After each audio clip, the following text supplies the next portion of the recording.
Myself, Hariva Prasad Damarla, a retired Deputy General Manager from BSNL and ex-adjunct professor, PSCMR College of Engineering and Technology, Vijayawada, Andhra Pradesh.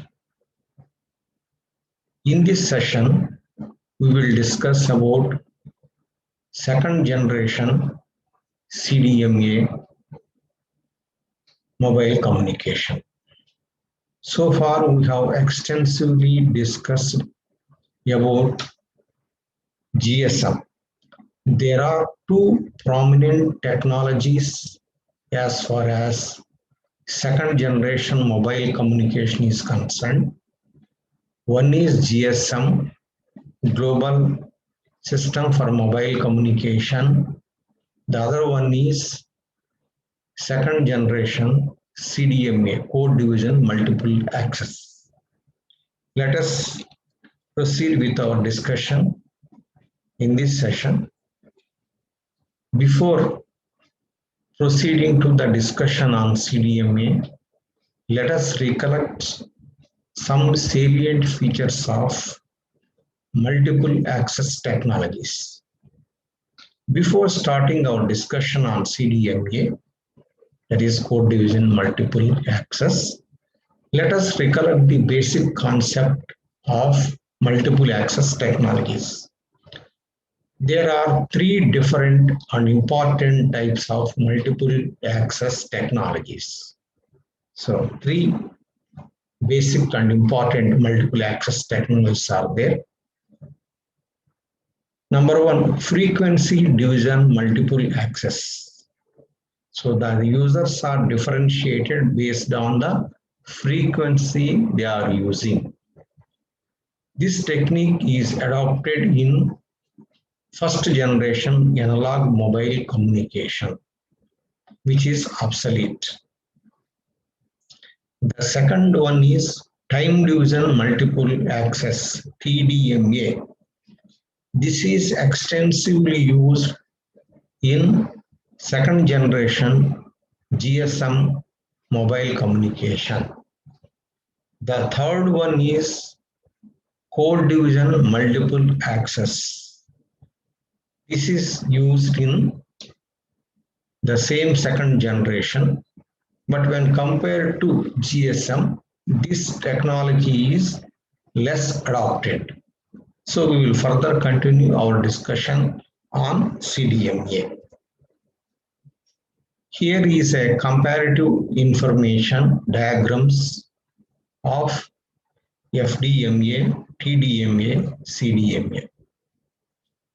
There are three parameters based on which we define FDMA, TDMA, and CDMA. So therefore, there are three accesses. One is frequency, the other one is time access, the third one is code access. As far as FDMA is concerned, each user is given a different frequency. User 1 is given this frequency F1, user 2 is given this frequency F2, user 3 is allotted this frequency, say for example F3. So for easy understanding and simplicity, we have considered three users only. So they are differentiated in frequency domain. This is about FDMA adopted in first generation analog mobile communication. Then the TDMA, here users are allotted different time slot 1, time slot 2, time slot 3, and so on. So here the user is differentiated based on the time slot allotted to it. So user 1 is allotted, say for example, time slot 1, user 2 time slot 2, user 3 time slot 3, and so on and so forth. Here the users are differentiated based on the time domain. Then the third variant, the CDMA, which we are going to discuss at length, is CDMA. Here the frequency remains the same, The time remains the same, but the users are differentiated based on different codes. This is code 1, this is code 2, this is code 3. If you can observe, the width of the frequency is same for all the users, and the entire time is used, but only there is a change in the code. Here further, the CDMA is expanded in this diagram for further explanation. So, as already we have discussed, the frequency is fixed, time also fixed, and only the variation is in terms of code. So, in the code domain, the users are differentiated. User 1 this color, user 2 this color, user 3 this color. Here some more information is given in the bottom of the drawing. 1.25 megahertz bandwidth is 1.25 in case of second generation mobile communication working on CDMA technique. This is known as 2D, second generation CDMA or IS-95, model IS-95, interim standard 95. Then in case of 3G mobile communication, the width of the frequency is 5 megahertz. That's why it is known as wideband code division multiple access. So therefore we achieve better data speeds in 3G because the bandwidth of the channel is 4 times when compared to the second generation. This is 1.25, this is 1.25 into 4, 5 megahertz. Let us proceed with our discussion. Here is a comparative discussion on FDMA, TDMA, and CDMA. So this is the drawing depicted here. Okay. So FDMA uses different frequencies for different users. The division is in frequency domain. As you can see in the frequency domain, so user 1 this frequency, user 2 this frequency, user 3 this frequency, user 4 this frequency, user 5 this frequency. So they are differentiated in frequency domain. Then coming to TDMA, TDMA uses different time slots for different users. The division is in time domain. Here you can see. So time slot 1 for user 1, 2 for user 2, 3 for user 3, 4 for user 4, and time slot 5 for user 5. But when coming to our CDMA, CDMA uses different codes for different users. The division is code based. Here 5 users are given 5 different codes. So this is how we can compare. So FDMA is frequency domain based. TDMA is time domain based. And CDMA, as the name suggests, it is code based. Further, let us proceed with our discussion. Now let us look into the basic principle of CDMA. There are two prominent technologies in second generation mobile communication, and they are GSM and CDMA. That's what we have told in the initial remarks. GSM is more widely used up to an extent of 80% than CDMA. So CDMA is deployed only by 20% of the telecom operators. So far we have discussed 2G GSM And in this chapter, we will discuss about 2G CDMA technology. The basic principle and basic concept can be understood by considering an example. So we will consider an example for understanding the concept of CDMA. So let us go through the example. Let us assume that there are 4 stations, or rather to say users. Sometimes we use the word stations also for mobile users. 1, 2, 3, and 4 connected to a base station. So we are assuming that 4 users are connected to one base station of CDMA base station. The data from these 4 stations is D1, 1, binary 1, 2, binary 2, data D3, binary 1, and D4, binary 1. Binary bit representation CDMA. Data bit 0 is represented by -1. Please remember this point. Data bit 0 is represented by value -1, like this. D2 is equal to 0. So in CDMA, we represent with a value of -1. Data bit 1 by value +1. So D1 1, D3 1, D4 1, they are represented by a value +1. And silence condition is represented by a value 0. That is no speech condition. If a user is not speaking at that specific time, the value is considered as no speech or silence condition is represented by value 0.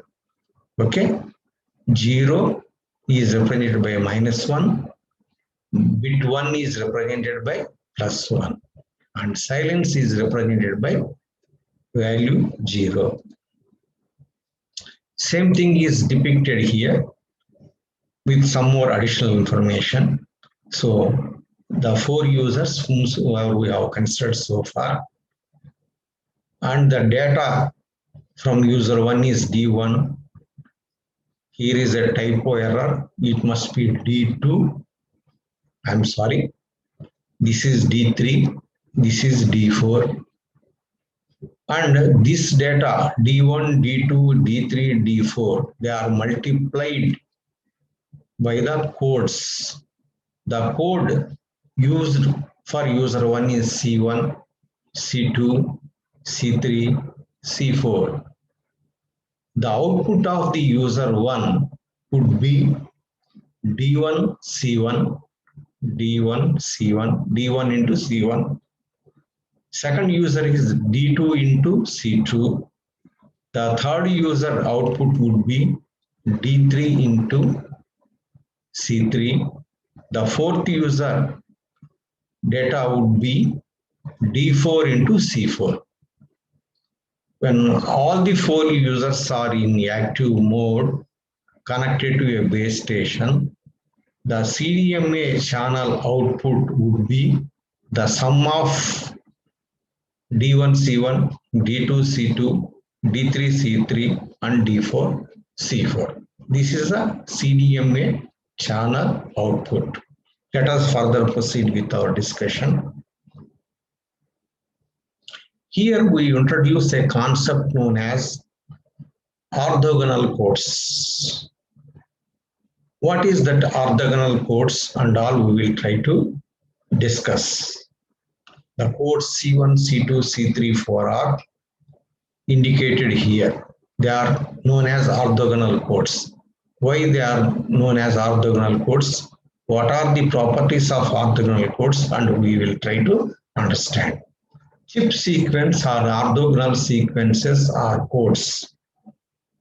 The orthogonal codes are selected such that the properties of orthogonal codes are as furnished below. The code multiplied by itself results a value of 4. So when you multiply the code with the same code, if I multiply C1 into C1, I get a value of 4. It is simple. Plus 1 multiplied by plus gives rise to plus 1. Then plus 1 multiplied by plus 1, 1. Plus 1 into plus 1, plus 1. Plus 1 into plus 1, plus 1. When we add all these C1 into C2, you will get 1 plus 1 plus 1 plus 1.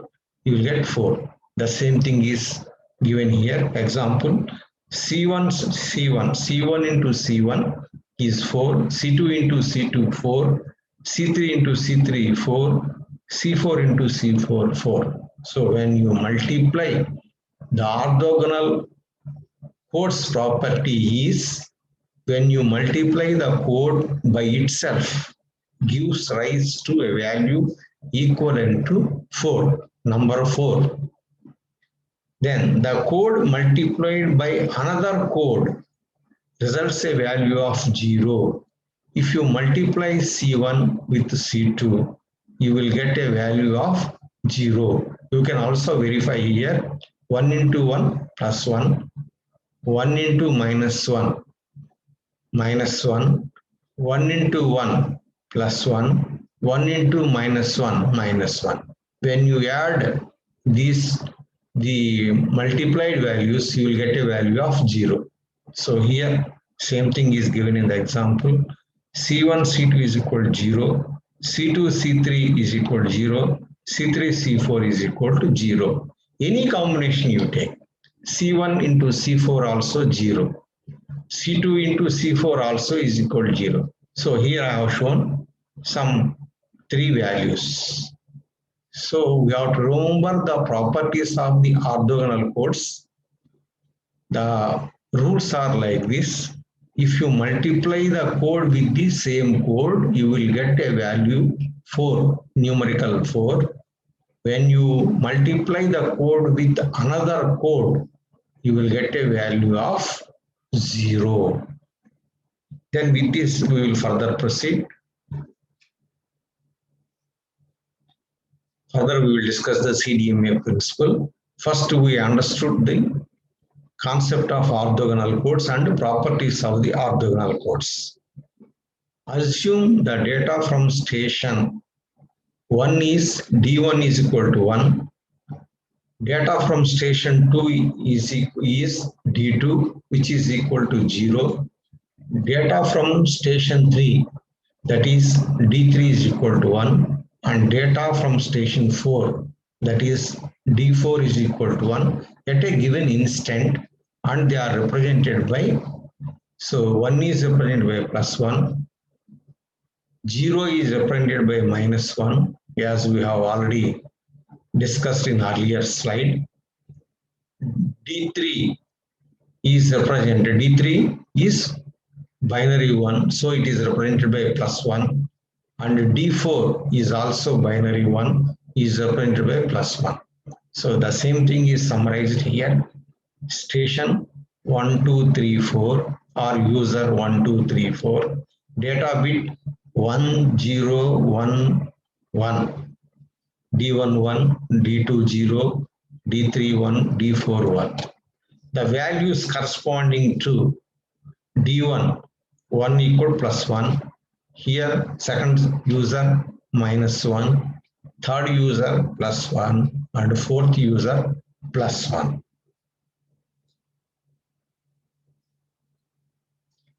Now we will compute D1 C1, D2 C2, D3 C3, D4 C4. So D1 C1 means plus 1 into C1. C1 is plus 1, plus 1, plus 1, plus 1. Same thing is shown here. When you multiply this code with the value plus 1, you will get 1 into 1 plus 1, 1 into 1 plus 1, 1 into 1 plus 1, 1 into 1 plus 1. This one you will get. Okay. Then let us come to D2C2. D2 is equal to minus 1 because the binary digit of user 2 is 0. So therefore I have to represent with minus 1. Minus 1 into C2. C2 is plus 1, minus 1, plus 1, minus 1. Same thing is incorporated here. Then let us multiply with minus 1, this one. Minus 1 into plus 1, minus 1, minus 1 into minus 1, plus 1, minus 1 into plus 1, minus 1, minus 1 into minus 1, plus 1. Similarly, you can compute D3C3.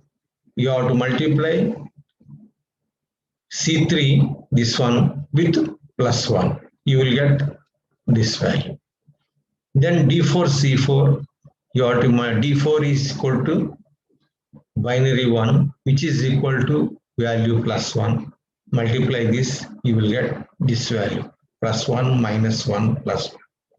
Therefore, the combined or common channel data, combined data of all the 4 users put together is equal to D1C1 plus D2C2 plus D3C3 plus D4C4. That means you have to add this, this, this, and this. So let us add this. So this one, plus 1, plus 1, plus 1, plus 1, plus this one, minus 1, plus 1, minus 1, plus 1. Okay. Then you have to add this one, D3C3, plus 1, plus 1, minus 1, minus 1. Then D4C4, plus 1, minus 1, minus 1, plus 1. Let us proceed to next slide. Now, this is the transmitting end data. This is the data at the transmitting end. Okay. Then at the receiving end, what happens? Let us assume station 4 wants to receive the data from station 2. Okay. That means user 2 is speaking and user 4 is receiving the information or hearing. For this, the common channel data is to be multiplied by station 2 code of C2. So what we have to do is, so the user 2 code is multiplied with the common channel data code. Common channel data code already as we have seen this one. Station 2 code is plus 1, minus 1, plus 1, minus 1. Let us go back and see this one. The code of C2 or the second user is plus 1, minus 1, plus 1, minus 1. The same thing I have shown here. Station 2 code is plus 1, minus 1, plus 1, minus 1.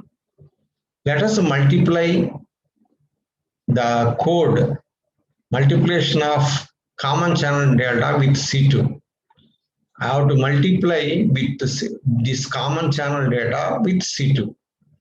What will happen? Let us multiply plus 1 into plus 1, plus 1, minus 1 into plus 1, minus 1, plus 1 into plus 1, plus 1, minus 1 into plus 1, minus 1. Then you have to multiply this block with this one.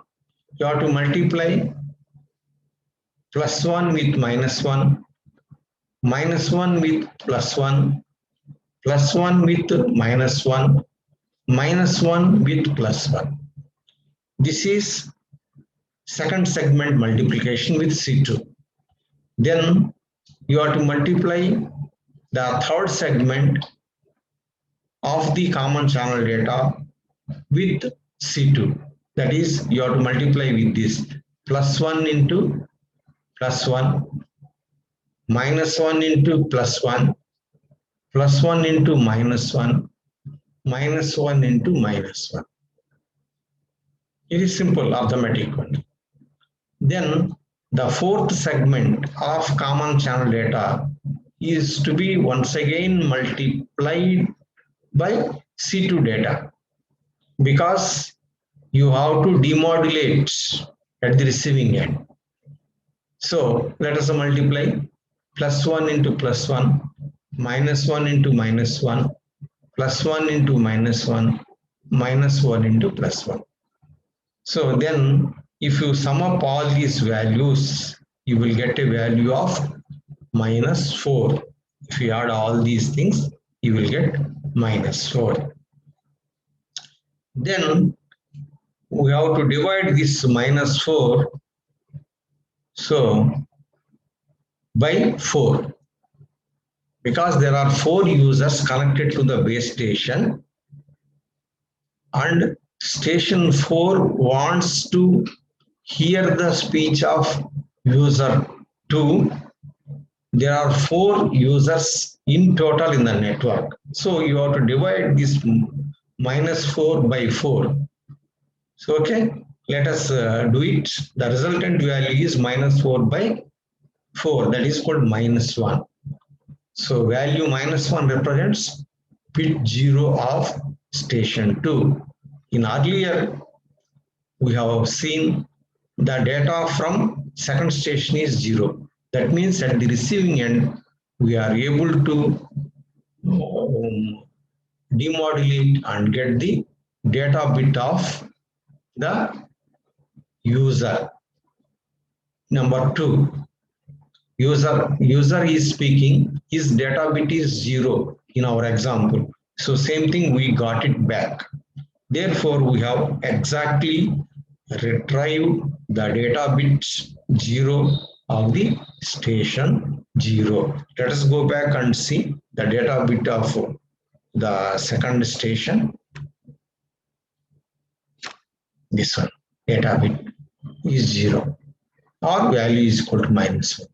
We got it back by demodulation, by multiplying with C2 code, multiplying the common channel data code with second station code. So you got back 0 or value -1.